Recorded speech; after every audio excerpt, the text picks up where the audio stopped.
my understanding, and certainly Dave Ramsey teaches and preaches this, is that, they call it currency for a reason. It needs to be a current.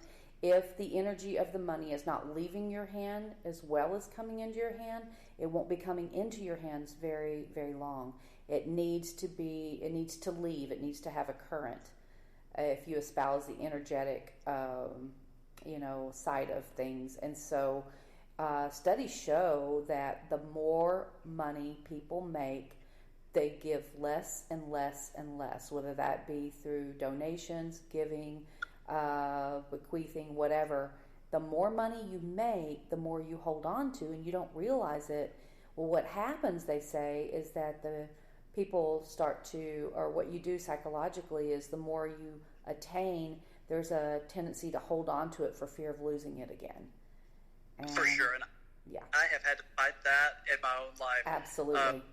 When I lived paycheck to paycheck, it'd be like, oh, I'm never going to have any money anyway. This guy's like, he's asking for money for a burger. Like, I'm one missed paycheck away from his situation. Here's $10.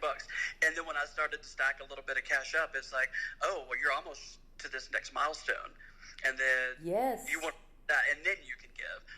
Now, I'm cognizant of that, and so I address it.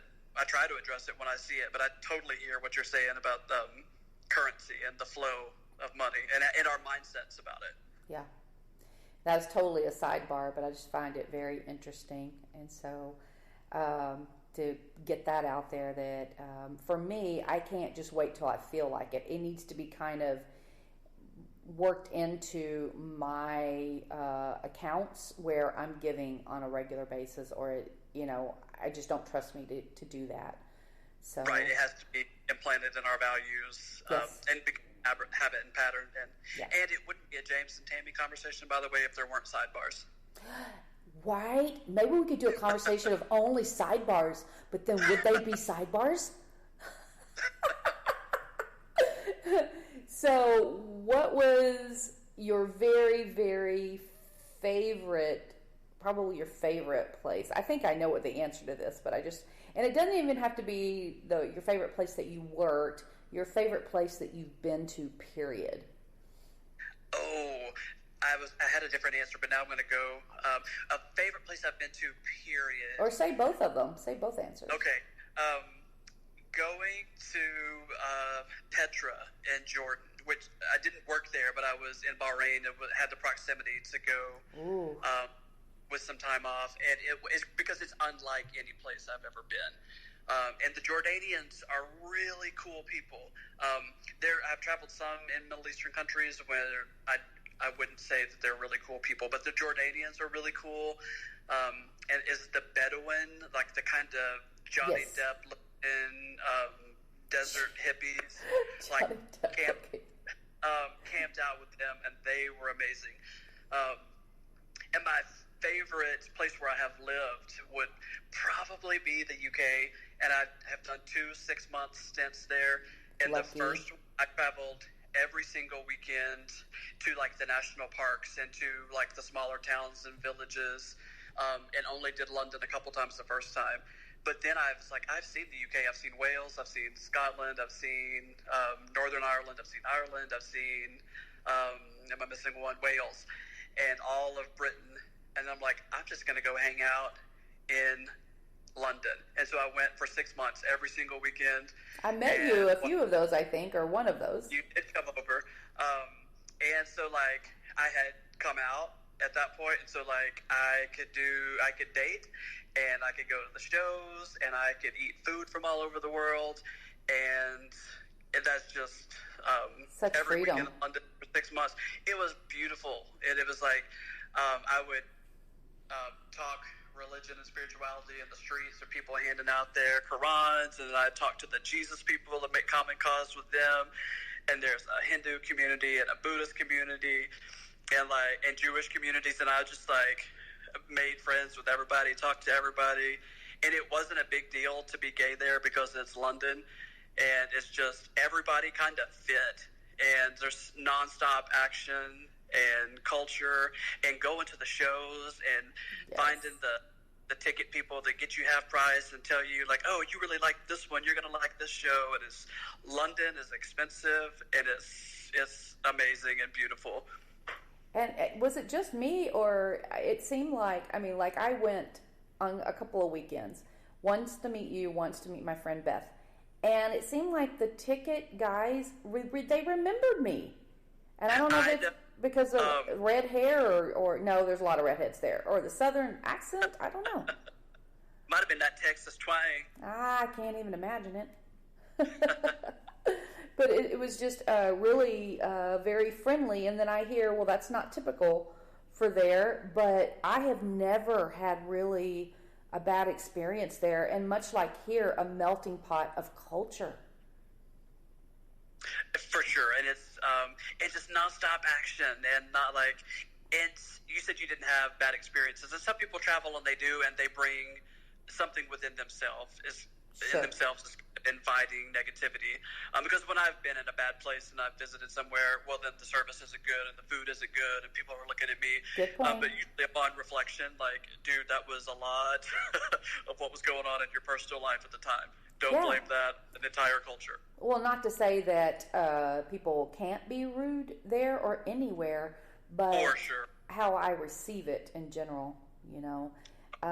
Along those lines, my experience in Germany, very clean, very good experiences, but the culture itself, it definitely takes a while for the Germans in general, northern and southern, to warm up to you, and I've never been there long enough to have that experience, really. I experienced a similar thing in Germany, and I think I've done 4, maybe 5 assignments, and the way that I have kind of, I don't know if challenged that or embraced that, is when I've done Airbnb and you're in someone's home and they're offering you tea or German chocolate, and then you start to talk one-on-one. Then I have met some really cool, really warm even German people, but kind of out in society, like you mind your P's and Q's and you use your manners and you act right. And if you make a mistake ordering food in America, they're like, oh, we'll take care of that. You wanted this, not that. My bad. Let me talk to the manager. We'll bring it right out. And in Germany, if they bring you the wrong food, eat it. Eat it. You better enjoy it. And like you're not going to win an argument with them. And so, and that's all cultural, and that's all part of pay attention, follow the rules. Yes. And the lines are our friends. Stay within the lines. Right. And I wish we had some of that, and I wish they could maybe turn it down just a little bit. But. Just a skosh. Yeah.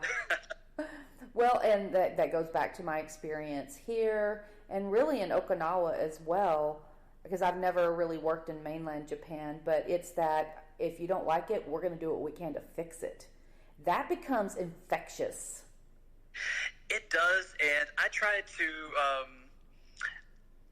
not take advantage of that in the Middle East and in Japan. I did Okinawa, and then I did the mainland, and then it is just, I mean, they are so the subservient almost, and it's a cultural thing, and it may be a spiritual thing, and but it makes you also want to serve them. It's like, oh my God, I'm getting such good attention here. I need to, like, sure, it's be fun to just receive that all the time, but it makes you want to give that back. And like the Japanese, like, bow to each other, and they bow to us when we walk in, and that's a little off-putting. I'm like, whoa, like I have no relation to the queen. But and do I bow back? What do I do? What am I supposed to do here? But I think, from what I've heard and what I've read, is like the holy in me is bowing to the holy in you. And I think that comes from Buddhism. I may be mixing things up. So I never really took on the practice myself, but I could definitely see the beauty in it. I love that. That's really nice. So Petra is your favorite place to visit. What was your favorite place to work, or did you say that and I missed it? Even though Naples was a hard place, I loved working at Naples. I was the 5th grade counselor for a year and absolutely loved that school because they welcomed me and they gave me And working at the school in Bahrain was incredible. Yes. Because it was an international school, and so it wasn't. I mean, having a U.S. military client base is very diverse because you've got Black, white, Hispanic, Asian, Puerto Rican. We have all of these people serving in our military, and so they. Our bases represent that. But then we had the international component of having that school. So we had all of the Middle Eastern and Indian and even Australian and people from all over Europe and South America. Yes, because you don't have to be American to serve in our military if you're willing to, renounce your citizenship for some countries. There is a process, because I would have, I had students and families like from sub-Saharan Africa, and I'm like, oh, yes, you are speaking proper Queen's English. And it's like, oh yeah, because I'm from wherever they're from, and it's like some of them haven't even been to the. Some of my clients that were American citizens working with the American military had never been to the States. Absolutely, it's really amazing, and a great option for a lot of cultures to consider. And what I love about our military kids is it seems like more than any place else or any other kind of school, they are very open to that. Say that nerdy kid, he's much less likely to get bullied because they're so used to so many different cultures walking through there. There's kind of by osmosis kind of a acceptance of whoever you're in front of. For sure. And I have, as a lot of us do, and a lot of even service members themselves, a lot of career military will tell you the issues they have with the military. And I had some concerns going in, like, whoa, is this my kind of environment? Do I agree with everything the military's doing and all of this stuff? And we can talk about that another day. But the beautiful thing I saw about our military in the community, and in the military schools that we worked in, was the diversity, and how, like, when I worked in the States, there'd be the Hispanic kids sit over here, the Black kids sit over here, the white kids sit over here, and there might be a few that would mix and mingle. And it didn't even necessarily have to be racism. It might have just been, oh, we're just hanging out with people that live on our street in our community.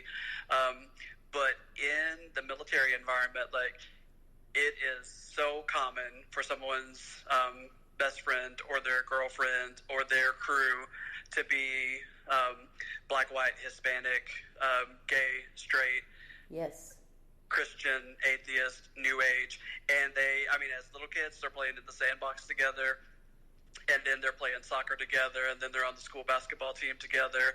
They're doing sleepovers together. And it is that diversity within our military has been one of the biggest blessings of working in that community. And I think the reason why I prefer to work overseas, for that reason, it's just a little bit more, just the exposure is more. Nothing against being homeside, but the exposure to different cultures is more varied. And just, like, for example, here, somebody from here or another culture, they can look at someone who has a black face and know exactly what part of wherever they're from, what part of Africa, what tribe. It's amazing, and I've gotten better at it, but I'm still nowhere where I need to be, where they're able to tell where someone's from. I think that's beautiful.